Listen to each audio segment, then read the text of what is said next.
There's something about driving down a country road that city folks just don't understand. It's not just the scenery or the slower pace. It's a whole language of communication that happens without words, passed down through generations of farmers and rural families who knew that out here every gesture meant something. Frank Morrison learned this language before he could read. Growing up on a corn and cattle farm in central Iowa during the 1950s, he watched his father navigate the gravel roads between their place and town, one hand on the wheel, the other ready to acknowledge every passing vehicle. It wasn't just politeness, it was survival, respect, and community, all rolled into one simple motion. The summer Frank turned 16, his father handed him the keys to their 1952 Chevrolet pickup. The truck had seen better days, with rust creeping up from the wheel wells and a passenger door that only opened from the outside, but it ran strong. More importantly, it was Frank's ticket to independence and responsibility. "Before you go anywhere," his father said, leaning against the truck's fender, "you need to understand something. Out here, how you drive says everything about who you are and what family you come from. You see another vehicle, you acknowledge them, every single time." Frank nodded, eager to get going.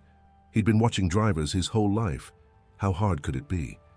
"I'm serious, son. You give the wave. Doesn't matter if you know them or not. Doesn't matter if you're in a hurry. You wave," his father demonstrated, lifting 2 fingers off an imaginary steering wheel in that casual, effortless gesture Frank had seen 1,000 times. Not a full wave that would require lifting your whole hand. Not a pointed finger like you were accusing someone. Just 2 fingers, index and middle, raised off the wheel in acknowledgement. Simple, efficient, respectful. "That's it?" Frank asked. "That's it. But don't think it's nothing. That wave tells the other driver you see them, you respect them, you acknowledge their right to be on this road same as you.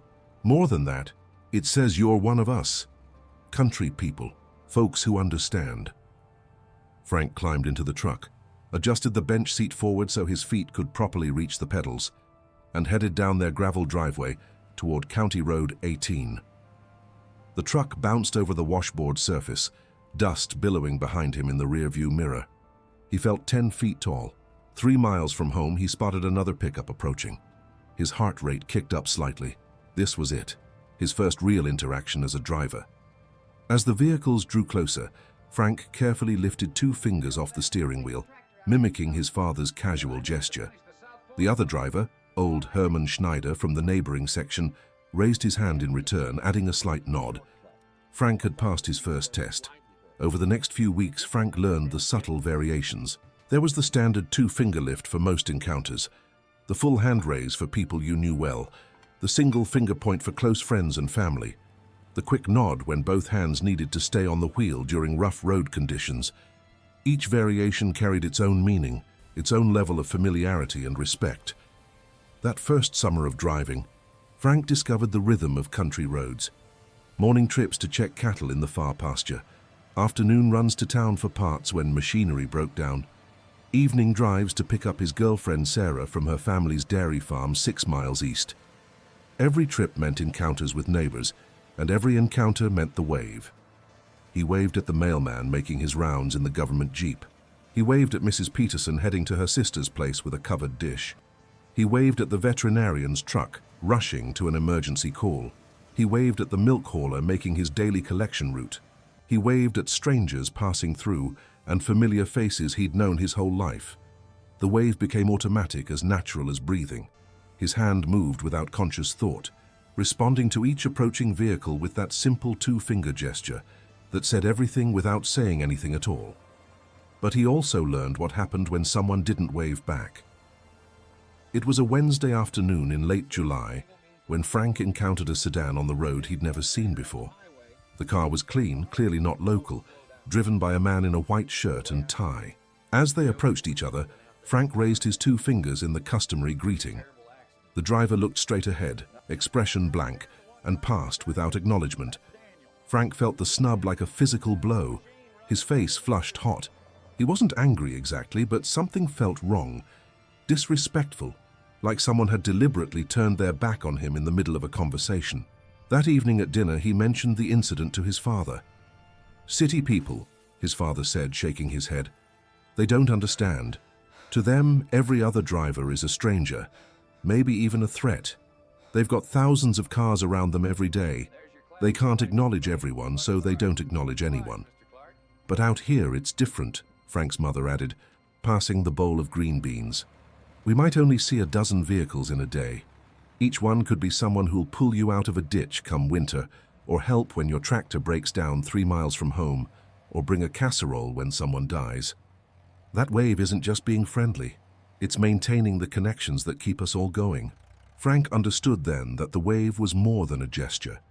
It was an agreement that out here, isolation could be dangerous and community was essential. Every wave said, "I see you. I'm here if you need help. We're in this together."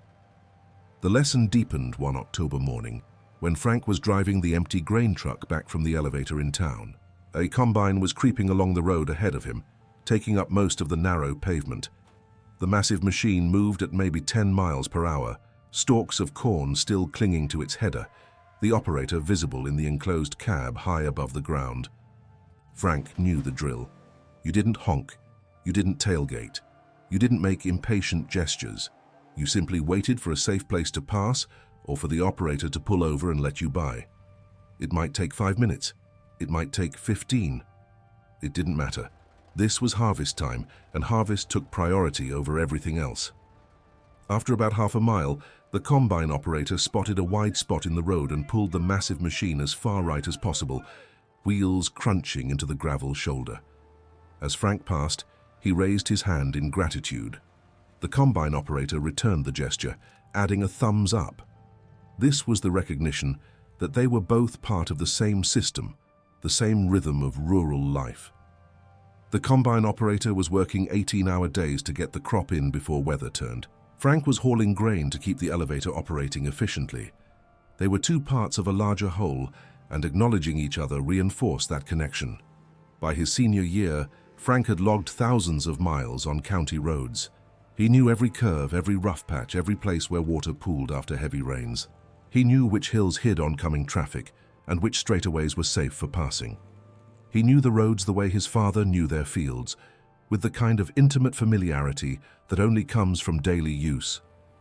But there was another sign, another piece of that country road language that became increasingly important during those years. Frank started noticing the orange triangles appearing on the backs of farm equipment around the county. He'd seen them before, of course, but never paid much attention. Now, as a regular driver himself, he started noticing them everywhere. On the backs of tractors, on grain wagons, on hay balers and manure spreaders, and every piece of farm equipment that ever touched a public road. The triangles were impossible to miss. Bright orange with a dark red border, reflective material that caught headlights from far away. Each one bore the letters SMV in the center. Slow-moving vehicle, his father explained when Frank asked. New regulation came in a few years back. Any vehicle that can't maintain at least 25 miles per hour has to display one. It's a warning to cars coming up behind. Do we have them on all our equipment? His father's expression turned serious. We do now. Not everyone was happy about the requirement when it first came out. Some old-timers saw it as government overreach, one more regulation telling farmers what to do.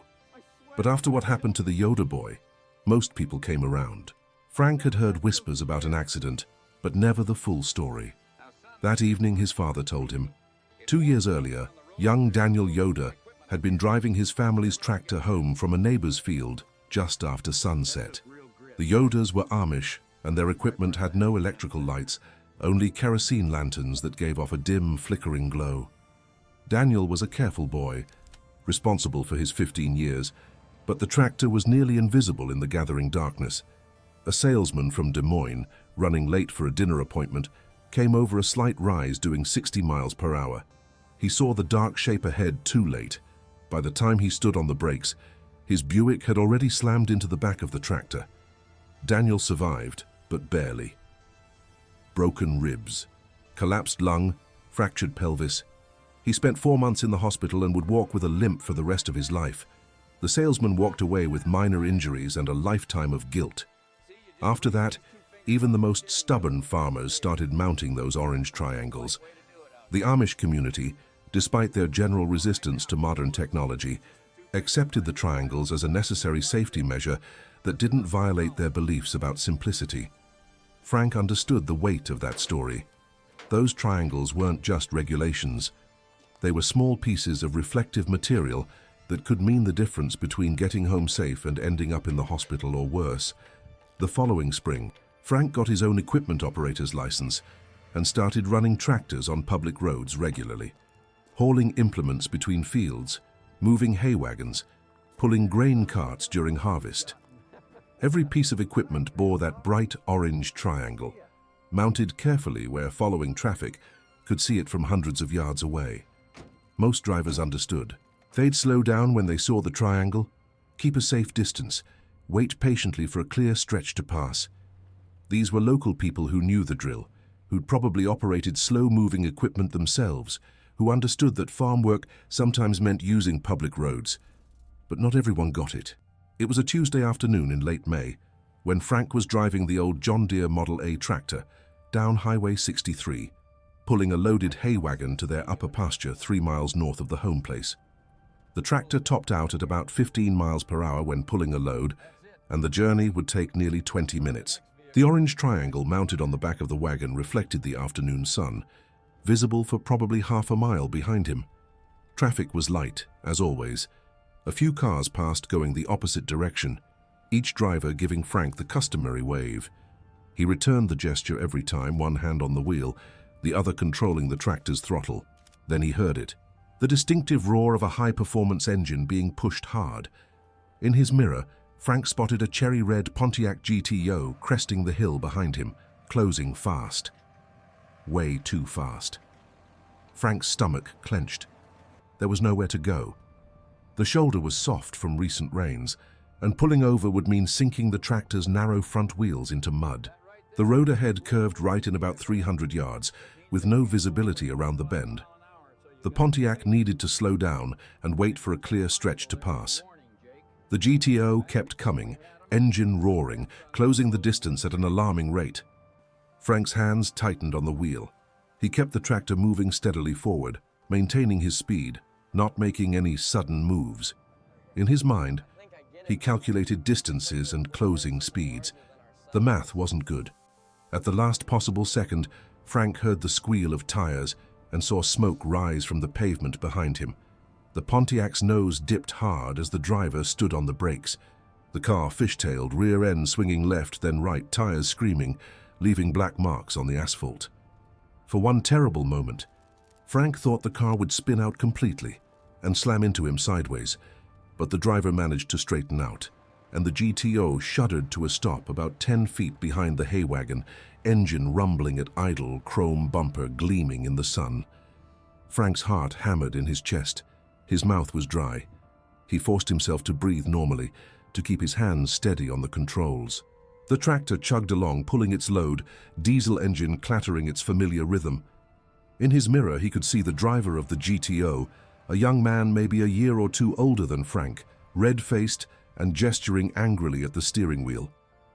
The guy was talking to himself or maybe to someone in the passenger seat, clearly furious about being stuck behind a slow-moving tractor. For 2 miles, the Pontiac crawled behind the hay wagon.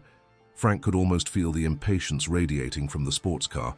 The engine would rev occasionally, as if the driver was considering trying to pass on a blind curve or hill. But each time, common sense apparently won out, and the GTO stayed put. Finally, on a long straight stretch with clear visibility in both directions and no oncoming traffic, the Pontiac's engine roared. The car swung wide into the oncoming lane, accelerated hard, and blasted past the tractor and wagon, engine screaming through the gears, probably hitting 70 miles per hour within seconds. As the GTO passed, the driver leaned on his horn, the sharp blast cutting through the air. He shot Frank an obscene gesture through the open window. Then the car was gone, disappearing over the next hill in a cloud of exhaust and attitude. Frank's hands were shaking on the wheel. He pulled over as soon as he found solid ground, killed the engine, and sat there for a few minutes, trying to calm down. The silence after the tractor's engine died was profound, broken only by birdsong and the rustle of wind through the corn in the adjacent field. That orange triangle had saved him.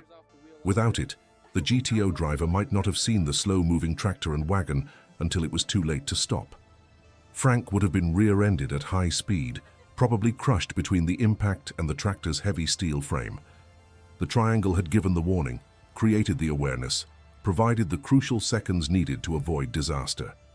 When Frank got home that evening, his father noticed his pale face and quiet demeanor. What happened? Frank told him about the GTO, the close call, the angry driver. His father was silent for a long moment, then said, "That boy doesn't understand. To him, you were just an obstacle, an inconvenience keeping him from wherever he thought he needed to be so urgently.